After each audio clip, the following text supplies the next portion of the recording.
السلام عليكم ورحمة الله وبركاته. ازيكم عاملين ايه؟ يا رب تكونوا بخير. النهاردة فيديو شوية اكلات كده من اللي انا عملتها تقريبا 5 ايام حاجة كده. اول يوم اول حاجة عملت سندوتشات سوري اللي هي الشاورما. وعملت اللي هو الرز الريزو عشان ولادي بيحبوا الرز. والسندوتشات لايه لينا. ما عملتش كتير يعني كل واحد سندوتش و... والرز ده ايه كل واحد خد حبة صغيرة كده. بصوا دي الفراخ اللي انا كنت متبلاها والبانيه والعيش انا بشيله كده متطبق زي ما هو. يا دوب بطلعه قبليها بنص ساعة بالظبط بيفك على طول. هنا كنت عاملة الريزو. بص كنت عاملة قب كده.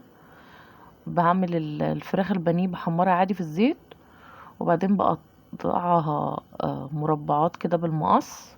واحط عليها كاتشب من فوق مع الرز البسمتي. وكل واحد ساندوتش. وهنا كان في بقية حبة صلصة كده كنت بسبكهم اخر حبة ايه في الشوال. بس وده كان اكلنا كده كل واحد ساندوتش والصوبيا وبس كده. تاني يوم عملت محشي. وتالت يوم عملت محشي يعني يومين ورا بعض. عملت لحمة عشان في ناس ما بتحبش الفراخ. عملت الاتنين. عملت كده كوسة وبتنجان وعملت كمان ممبار وفاض خضرة محشي فعملت تاني يوم. تالت يوم بقى هو اللي عملت صينية الفراخ بالبطاطس وصينية جلاش. انا بجيب الفراخ كده وعاملة بطرمان فيه جنزبيل وملح ودقيق. ده بتاع تنظيف الفراخ. يا دوبك احط كوباية منه احطها فيه معيار كده وانزله. هنا قطعت حوالي كيلو كده بصل. وحطيت عليهم معلقة ملح متبهر فلفل وكمون وكزبرة وبابريكا وملح. دي الملح المبهر بتاعي. وهنا برضو حطيت نص معلقة كده على البطاطس وهنا نص معلقة. والبطاطس قطعتها ايه سلايز رفيعة خالص عشان ايه تستوي بسرعة. وحطيت عليهم الفراخ بقى زي ما هو. ما عملتهاش بصلصة ولا اي حاجة. عملتها خفيفة كده وايه وبسيطة. وما عملتش بطاطس كتير عشان بحيث ان هي تتاكل على طول. يعني البطاطس دي تقريبا نص كيلو قطعتهم ترانشات كده. والبصل هو اللي كتير لان هو كده كده اصلا بيهبط كده. حطيت البصل آه البطاطس من تحت والبصل كده من فوق الفراخ. وشوية ملح مبهر برضو على الفراخ وايه. ودخلتهم بعد ما غسلتهم ونقعتهم حوالي نص ساعة. هنا انا ما بحبش الفراخ معمولة في الفرن ابدا. لازم تتسلق واحمرها. فسلقت انا ليا. وانا كنت عاملة صينية للولاد و... وصينية للناس اللي هتفطر معانا يعني. وايه وبصوا بحط نعناع عادي في ميه السليق. انا بعشق حاجه اسمها نعناع فبدخله في اكل كتير على فكره. في سليق الممبار على حشوه الممبار. في بيتحط على حشوه المحشي. فعادي جدا يعني. هنا هو الفراخ. دي كانت بتاعت ولادي. دايما لازم بتاعت ولادي اقطعها رباع كده يعني الورك لوحده الدبوس لوحده كده لازم اعمل كده. وهنا الدول بتوعي انا. ولادي برضو بياكلوا معايا يعني متحمر كده. انا بحب الصدر قوي والمخلل والقلقاس. فعشان كده ما كنتش عامله البطاطس كتير. هنا القلقاس اهو. كنت عامله كميه قلقاس فظيعه. فتقريبا كنت يعني يوم احط لهم ويوم ما احطش يعني. فهعمل ايه طيب. ما كنتش اعرف ان انا عامله كتير قوي كده. الحمد لله. المهم وهو دوت فطاري والصوبيا بتاعتي لذيذه. وبس كده. ده بقى يوم تاني كده كانت الكمية البانيه خلصت. فحبيت ان انا اجيب 2 كيلو واتبلهم ويتشالوا على الايه زي المرة اللي فاتت. بصوا تبلتهم المرة دي بلبن رايب. كنت بالزبادي او لبن رايب. بس لبن رايب بقى بيخليه مش قادرة اقول لكم طاري وما ياخدش ثواني منك كده في السوا. لان بيبقى بقى ايه متستوي وكمان ايه يعني حلو قوي. فغسلتهم برضو باللي هي الدقيق والجنزبيل والملح. وبعد كده بقى قطعتهم ايه زي سلايس كده. يعني ما سبتش حته البانيه زي ما هي بحيث ان هي تبقى رفيعه كده وحلوه وتقرمش كده وتبقى جميله. وفي نفس الوقت قعدت بقى اتسليت عليهم وعملتهم كلهم ايه ان هم في الدقيق وبالبقسماط. وحطيت بقى على الدقيق المره دي ايه بقى، عارفين النكهات، هنا حطيت معلقه عسل هيرو، ده حلو قوي. بصوا البطرمان الصغير ده 35 جنيه، بس انا طبعا عندي كميه عسل رهيبه. انا بجيب من يونس دوت اللي في الدقي، مستغناش من عنه. بيعمل بالمكسرات وبيعمل كل حاجه يعني. المهم كنت بقول لكم حطيت المره دي على البقسماط اللي هي الاطعمه بتاعه الفشار اللي هي بالجبنه جربوها، هتدي طعم رهيب، طعم حلو قوي قوي قوي. وطبعا عملنا مكرونه وبانيه، عملت مكرونه وبانيه كتغيير يعني. ده كان يوم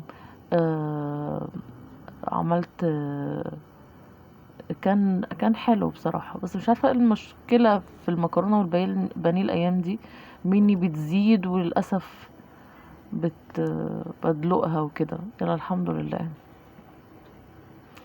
المهم هنا سجق، انا وكنت اعمل كبده، كان في كبده جايالي من اسكندريه متبله وكل حاجه، فانا ولادي ما باكلهمش مستورد خالص، فقلت اعمل لهم السجق. وبرضو ايه احط طبق سجق كده صغير للناس اللي هتاكل، لاصحاب جوزي يعني وكده وجوزي. فانا وبرضو والطبق الكبير هيبقى كبده، لكن احنا اكتر هنبقى السجق. وانا هشيل ليا معلقه كبده كده صغيره لان ولادي مش هياكلوا الكبده.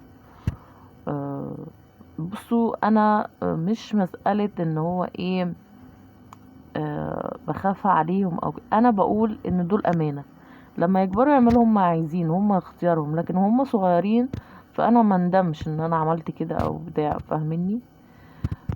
فده طبعا ده سجق بلدي يعني جايباه، فهو هم بيحبوا السجق قوي. انا كنت مقطعه فلفل بقى رومي واصفر وبس كده، وشويه سجق والبصلايه قطعتها على ايدي، قلت مش مستاهله الكبه وبتاع. وعملت لهم مكرونه سباكيتي المره دي عشان تغيير يعني. هما كمان بيحبوا المكرونه سباكيتي قوي قوي قوي يعني. بس طبعا هي بتبهدل الاطفال والهدوم وبتاع، بس مش مشكله، هو تغيير. بس ده كان السجق. وحطيتها كمان كيس صلصه ومعلقه ملح مبهر. هنا بعمل صلصه المكرونه، احط 2 مرقه دجاج ونص معلقه ملح مبهر وبس، وبسيبهم هو شويه زيت واسيبهم يعني يتسبكوا كده براحتهم 10 دقايق وتتسبك. كان اليوم ده جوزي جايب لي بطيخه. بصراحه انا بخاف من البطيخ والشمام لاني طلع فتره بيعمل للولاد بيتعب معدتهم وحاجات كده. بس هو بقى فانا قلت ان انا اجيبها له، قلت يجربوا خلاص يعني. شبته فيها بقى مع اني ما بحبش ان انا اهو شبته فيها وخلاص. هنا ده الاكل اهو، نزلت بطيخ برضو والمخلل تحت البطيخ، طبق سجق وطبق كبده، وحطيت الشطه من فوق كده لان طبعا في اطفال هتاكل، فما حطيتش شطه غير في الكبده بس. ففي السجق حطيت من فوق كده، والمكرونه برضه حطيت من فوق لاني ولادي وكده. بس كده ده كان خلاص. خلصت اليوم وقاعده بقى بستقنيس. انا بقعد خالص مش متابعه اي حاجه في التلفزيون خالص السنه دي. مش عارفه، حاسه ان الحاجات متلخبطه، مفيش حاجه مترتبه، فمش متابعه بصراحه ومش شاغله دماغي. بقعد كده في الاخر اقرا شويه قران واقلب في التليفون بصراحه. هو انا في نهايه اليوم خالص بقعد خالص كده اقرا اشرب كوبايه الشاي واقلب في التليفون.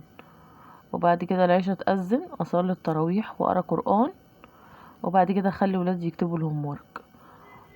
هو ده السيستم بتاعي طبعا، لان الهوم ورك ايه، بيكتبوا الهوم ورك ويقعدوا يلعبوا ساعه كده بعد الهوم ورك ويناموا، لان هما بيناموا الساعه 10 بالكتير قوي يعني لان الجو ساقعه وهما بيبقوا مقريفين وهم صاحيين فعايزين يناموا كويس.